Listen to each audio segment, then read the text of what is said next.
আসতেছে। ছাত্রলীগ এবং হাসিনার চ্যাপ্টার 5ই আগস্ট ক্লোজ হয়ে গিয়েছে।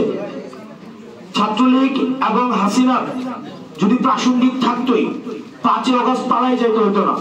আর আপনারা মিডিয়া যারা আছেন, মিডিয়া বিভিন্ন কারণে আমার উপর ক্ষুব্ধ বিভিন্ন বিষয়ে, আপনারা মিডিয়া যারা আছেন আপনাদেরকে এখনো দেখি আপনাদের হচ্ছে ওই যে ভাসুরের নাম মুখে নিতে কেমন যেন লাগে। আপনারা এখনো সাবেক প্রধানমন্ত্রী শেখ হাসিনা, উনি সাবেক প্রধানমন্ত্রী নাকি ফেসিবাদের যিনি হচ্ছেন একদম প্রচার অফ দিস মাদারল্যান্ড, প্রচার অফ বাংলাদেশ,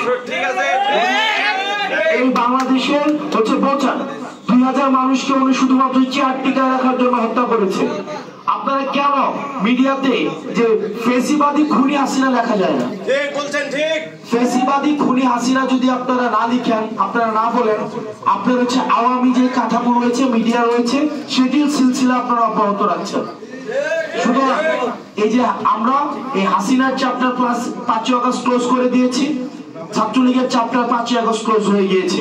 5ই আগস্ট পরবর্তী বাংলাদেশে আমাদের ফেসিবাদ বিরোধী যে রাজনৈতিক দলগুলো রয়েছে তাদের সাথে আমাদের মতের পার্থক্য হবে, কথার পার্থক্য হবে, তাদের সাথে আমাদের রাজনৈতিক বিভিন্ন বিষয়ে আমাদের মত পার্থক্য হবে।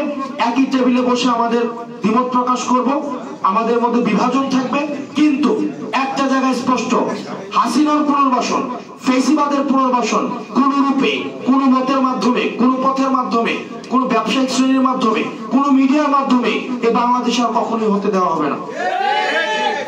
সেক্ষেত্রে হাসিনার ভাষণ যদি আমরা দেখি যে কোনো মিডিয়াতে প্রচার করা হয়, আমরা ধরে নিব সেই মিডিয়া হাসিনাকে স্টিল ফ্যাসিলিটেট করছে, স্টিল ফ্যাসিলিটেট করছে এবং জাতির আশা আকাঙ্ক্ষার বিরুদ্ধে অবস্থান নিয়েছে।